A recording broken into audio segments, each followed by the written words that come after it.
Good morning, my dear students. I am going to start the types of semiconductor and its application.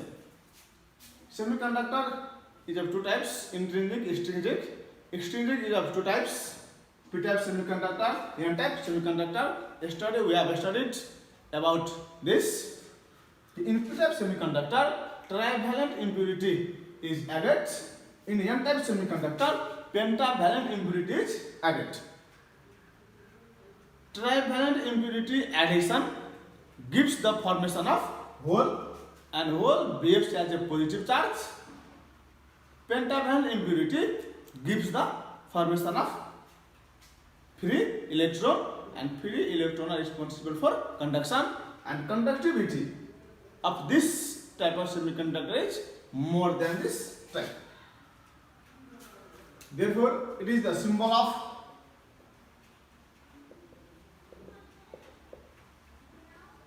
p-type semiconductor, and it is the symbol of n-type semiconductor.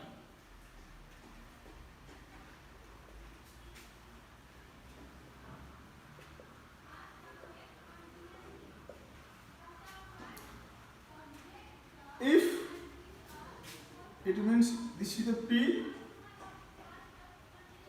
and this is the M. If we add or join these two semiconductor at a point, that point is called as junction. If you add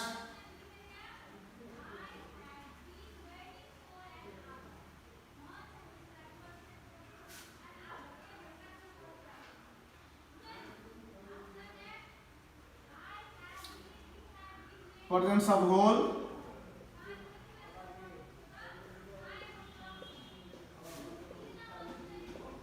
free electrons,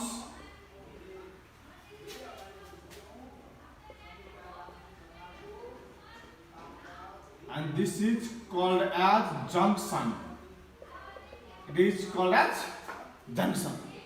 Means joining of two different semiconductor. One is p-type and other is n-type.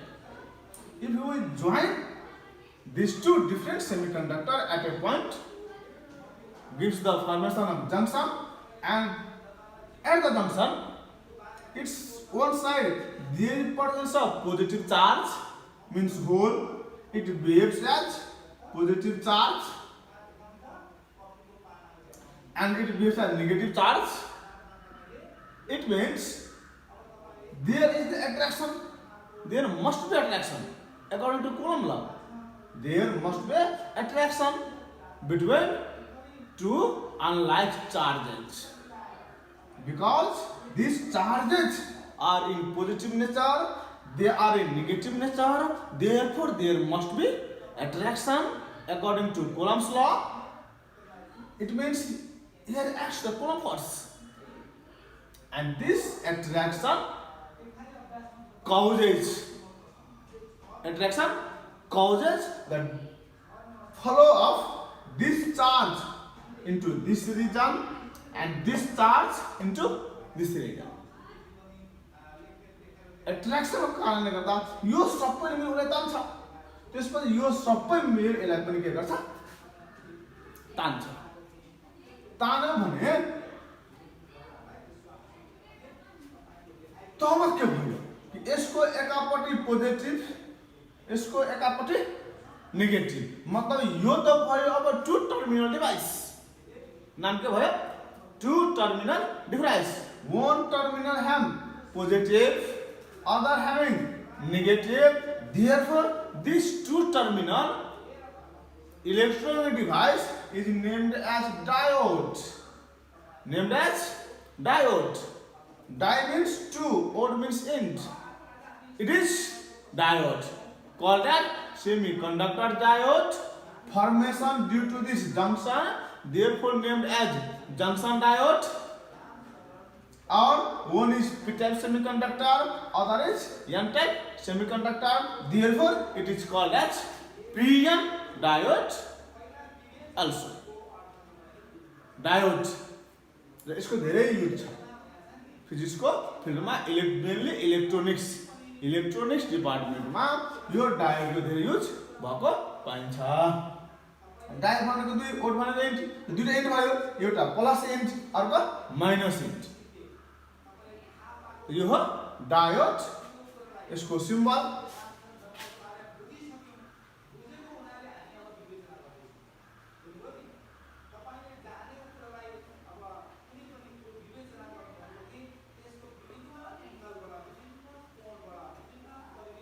यो symbol के को diode को जसमध्ये यो देखाउँछ positive यो देखाउने हो नेगेटिभ त्यसैले यसलाई पीएन डायोड पनि भन्छ सिम्पल डायोड पनि भन्ने सेमिकन्डक्टर डायोड पनि भन्छ किनकि दुईटा सेमिकन्डक्टरले बना हो जंक्सन डायोड पनि भन्ने गरिन्छ किनकि जंक्सनले मात्र फर्मेसन हुने हो अब विचार गरौँ जंक्सन भएपछि के भयो त है त जंक्सन भइसकेपछि अब यसमा हेरौँ कि दुईटाको अनलाइज चार्जमा छ एउटाको पोजिटिभ नेचरमा अर्कोको नेगेटिभ नेचरमा त अनलाइज चार्जमा एट्र्याक्सन हुन्छ एट्र्याक्सनको कारणले गर्दा यो सबै मिलेर यसलाई तान्न खोज्छ यो मिलेर यसलाई तान्न खोज्छ त्यसो हो भने यदि यसले यता तानिहाल्यो भने तब यो भइहाल्छ नेगेटिभ के हुनु भयो नेगेटिभ यो मिलेर यतापट्टिको तान्यो भने तब यो हुने भयो पोजिटिभ यसको मतलब एउटा लेयरको एक्रसमा एन रिजनमा होलको प्रेजेन्ट पी रिजनमा इलेक्ट्रोनको प्रेजेन्ट है एन रिजनमा होलको प्रेजेन्ट पोजिटिभको प्रेजेन्ट पी रिजनमा इलेक्ट्रोनको नेगेटिभको प्रेजेन्ट भयो भने जति रिजनमा यस्तो काम हुन्छ जति रिजनमा यस्तो काम हुन्छ त्यो रिजनलाई डिप्लेसन लेयर नाम राखिन्छ के नाम हो डिप्लेसन लेयर मतलब जंक्सनको वरिपरि त्यस्तो रिजन जुन रिजनमा एन रिजनमा पी को प्रेजेन्ट होलको प्रेजेन्ट पोजिटिभको प्रेजेन्ट र पी रिजनमा नेगेटिभको प्रेजेन्ट भयो भने त्यस्तो रिजनलाई डिप्लेसन लेयर भन्छ के भन्नु डिप्लेसन लेयर अब यति भाग डिप्लेसन लेयर यतिलाई हामीले बिर्सिदिने हो भने एकछिनको लागि यतिलाई बिर्सिदिउँ यो रिजनमा उता पनि यो रिजन भन्दा यता पनि तब यो जंक्सन मात्रै हुनु भयो जंक्सनको एकापट्टि प्लस एकापट्टि माइनस भनेपछि यो प्लस र माइनसको लागि यो त ब्यारियरको काम गर्ने भयो के को काम ब्यारियरको काम यो ब्यारियरको काम हुँदाखेरि ब्याट्रीमा पनि के हुन्छ त ब्यारियरको एकापट्टि प्लस ब्यारियरको अर्कोपट्टि माइनस यसको मतलब यो रिजनमा प्लस र माइनसको प्रेजेन्ट भयो भन्दा यो पनि एउटा पोटेन्शियलको क्रिएट गर्यो जंक्सनको कारणले गर्दा डिप्लेसन लेयरको एक्रसमा एउटा पोटेन्शियल क्रिएट भयो के क्रिएट भयो पोटेन्शियल भने त्यो पोटेन्शियललाई ब्यारियर पोटेन्शियल नाम दिन्छ कुन पोटेन्शियल ब्यारियर पोटेन्शियल यो पोटेन्शियलको नाम भइहाल्यो ब्यारियर पोटेन्शियल या ब्रेक डाउन वोल्टेज है डिफरेंट लाइट जोडिदियो दुईटा एन्ड बन्यो त्यसको नाम डायोड र एउटा रिजन क्रिएट भयो जसमा पी मा होलमा एन को प्रेजेन्ट र एन मा होलको प्रेजेन्ट भयो भने त्यो रिजनलाई नाम दियो डिप्लेसन लेयर र त्यो लेयरको एक्रसमा एउटा पोटेन्शियल सेटअप भयो त्यो पोटेन्शियल नाम भयो ब्यारियर पोटेन्शियल सिम्बलमा VB भन्छ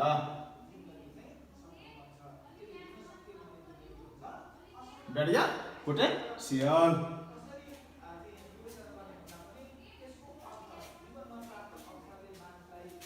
अब यो डायोड को युज हुन्छ रेक्टिफायर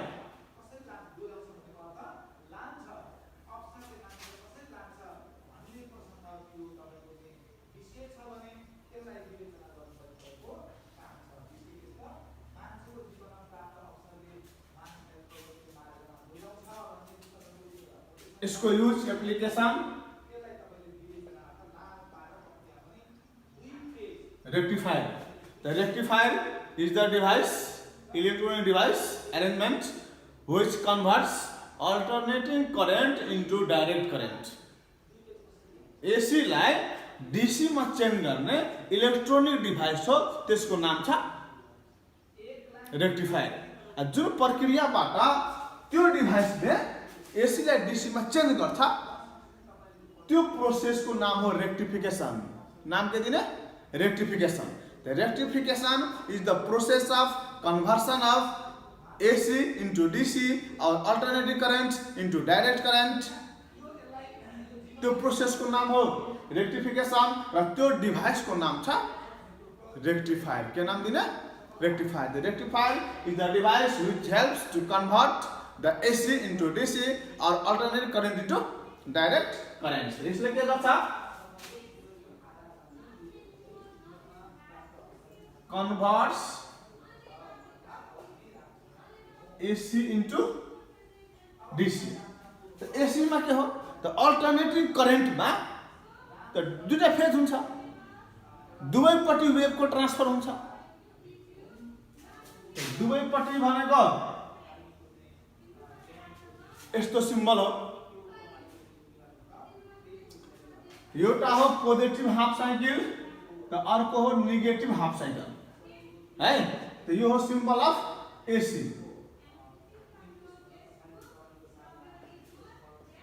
DC भनेको एकापट्टि मात्रै, कि त माथि कि त तल, युनि डाइरेक्सनल करेन्ट हो DC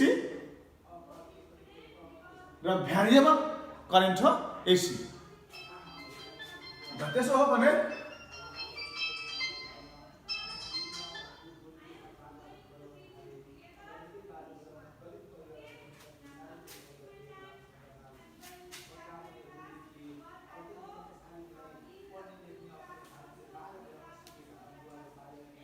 घरमै बस्नुहोस्, राम्ररी पढ्नुहोस्।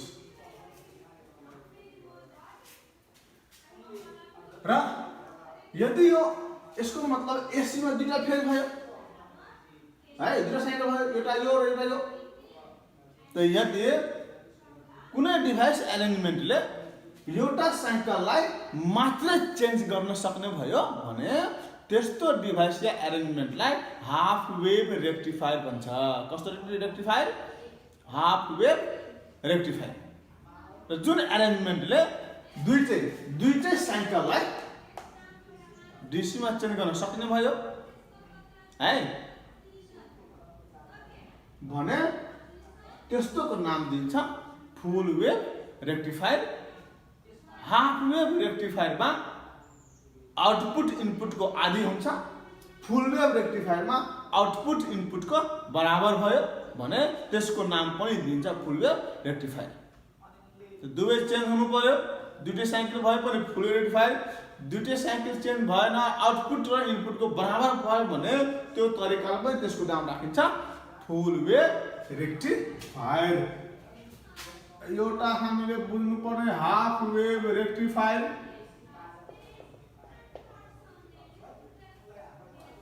तो हाफ वेव रेक्टिफायर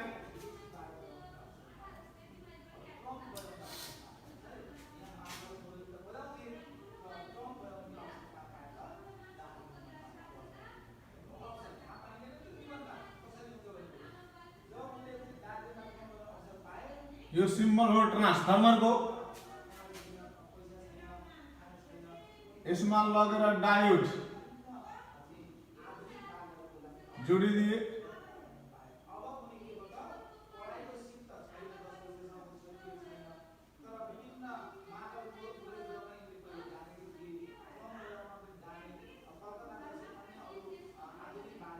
यो हो लोड रेसिस्टेंस, यो डायोड D, यहाँ बाट हामी लिने आउटपुट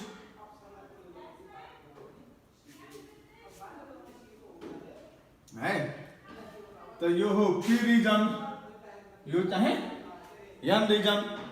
तो पोजिटिभ में पोजिटिभ गयो भने डाइरेक्ट करेन्ट बगाउँछ, पोजिटिभ में नेगेटिभ गयो भने डाइरेक्ट करेन्ट बगाउँदैन है।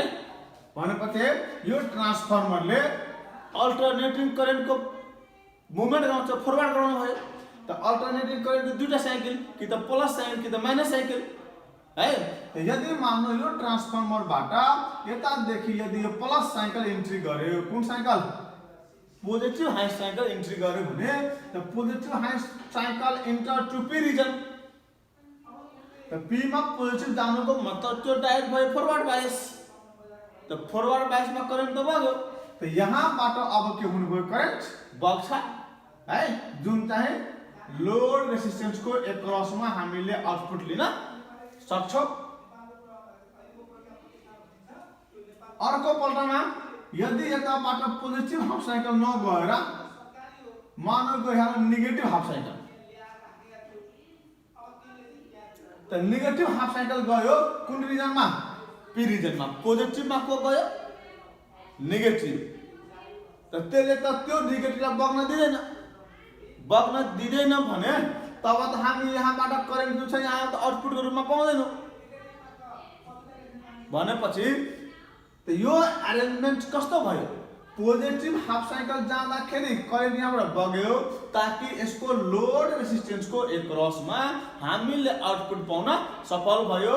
यदि नेगेटिभ हाफ साइकल यहाँ इन्ट्री भयो भने त्यहाँबाट हामीले आउटपुट पाउन सक्दैनौँ। यसको मतलब यो अरेन्जमेन्ट एउटा साइकल अफ इनपुटलाई मात्रै अर्ने डीसीमा चेन्ज गर्न सफल भएको कारणले गर्दा यसको नाम राखिन्छ it is half wave rectifier. कस्तो रेक्टिफायर? Half wave rectifier. यसको मतलब यहाँबाट यदि हामीले आउटपुट दियो भने एकपल्ट आउटपुट पाउने भयो, अर्को पल्ट पाउँदैनौ, फेरि पाउँछौ, फेरि पाउँदैनौ, फेरि पाउँछौ। यसको मतलब यो त युनि डाइरेक्सनल छ, त्यसैले यो के हो त? डीसी हो। यो के हो? डीसी। आ यो के हो त? एसी हो।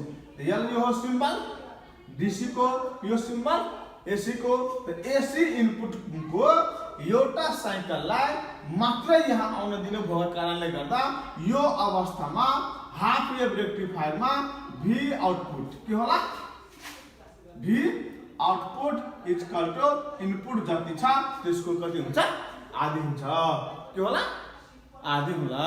त्यसैले यो अरेन्जमेन्टको नाम राखिएको छ हाफ वेव रेक्टिफायर। कस्तो रेक्टिफायर? Half wave rectifier. किनकि आधी साइकलको प्लस र माइनस जुन छ त्यो मध्ये एउटा साइकललाई मात्रै चेन्ज गर्न सक्ने भयो र आउटपुट कति त? त इनपुटको आधी भएको कारणले गर्दा यसको नाम राखिएको छ हाफ वेव रेक्टिफायर। अर्को हामीलाई बुझ्नु पर्छ फुल वेव रेक्टिफायर।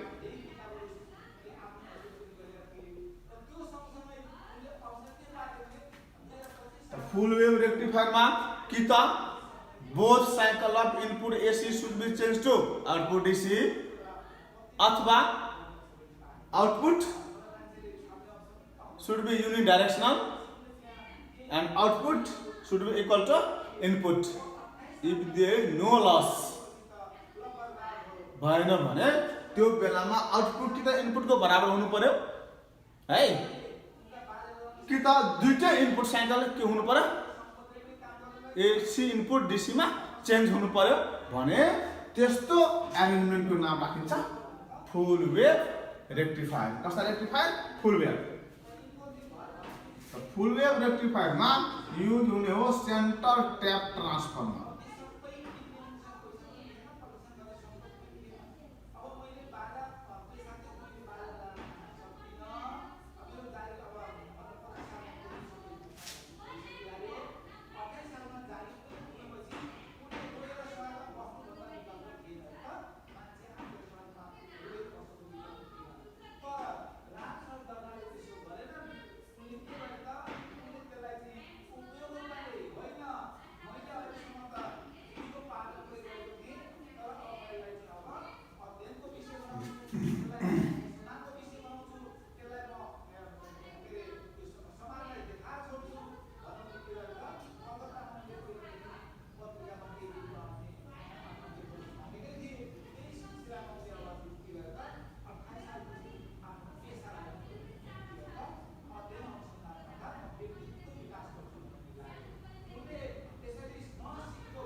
एउटा डायोड D1 अर्को डायोड DT यो छ हाम्रो CT CT भनेको सेन्टर ट्याप ट्रान्सफर्मर कस्तो ट्रान्सफर्मर छ सेन्टर ट्याप यो ट्रान्सफर्मर हो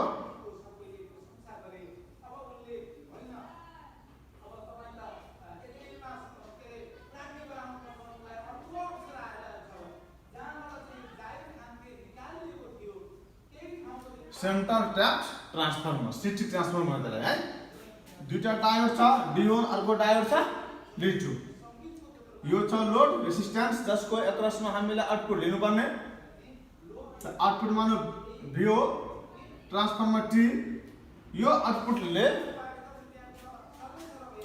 हामीलाई देखाउँछ कस्तो होला त रिजल्ट त सेन्ट्रल ट्रान्सफर्मरले एकपल्ट मानौ वेभलाई दुई बराबर ठाउँमा बाँडेर यदि यतापट्टि मानौ पठाइदियो पोजिटिभ हाफ साइकल कस्तो हाफ पोजिटिभ हाफ यो रिजन छ P रिजन यो रिजन N रिजन यो पनि P यो भनेको N यदि यताबाट पोजिटिभ गएको छ भने यहाँबाट जानुपर्ने हो नेगेटिभ यो पोजिटिभ यहाँबाट गयो भने positive enter to P region त P रिजनमा पोजिटिभ जानुको मतलब यो डायोड जुन छ D1 हुने भयो फरवर्ड बायस र फरवर्ड बायसमा करेन्ट बग्ने भयो त्यसैले यहाँबाट के हुने भयो यसरी करेन्ट बग्छ र यो यसको एक्रसमा हामीले आउटपुट पाउन सक्छौं है यसको एक्रसमा हामीले आउटपुट पाउन सक्छौं भनेपछि अर्को पटक यहाँ गएकोलाई नेगेटिभ हाफ साइकल त नेगेटिभ हाफ साइकल यहाँ गयो भने नेगेटिभ हाफ साइकल यहाँ जाँदाखेरि यहाँ के हुने भयो रिभर्स बायस भयो भने यहाँबाट करेन्ट त बग्दैन करेन्ट यहाँबाट बगेन भने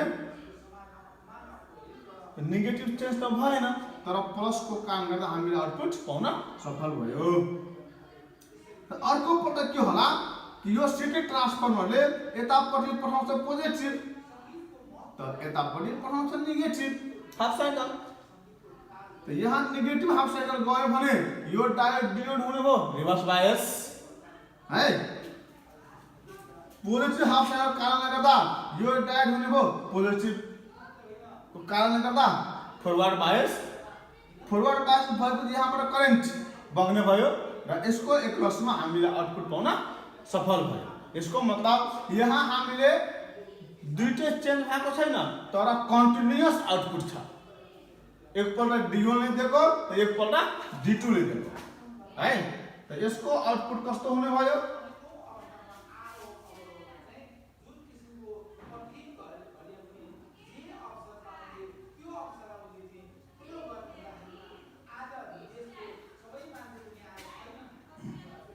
यो कस्तो हुने भयो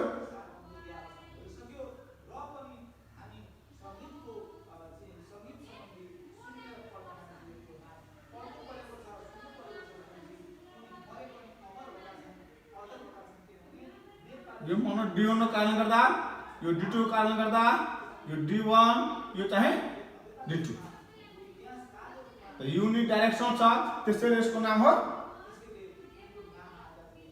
DC और इनपुट में AC है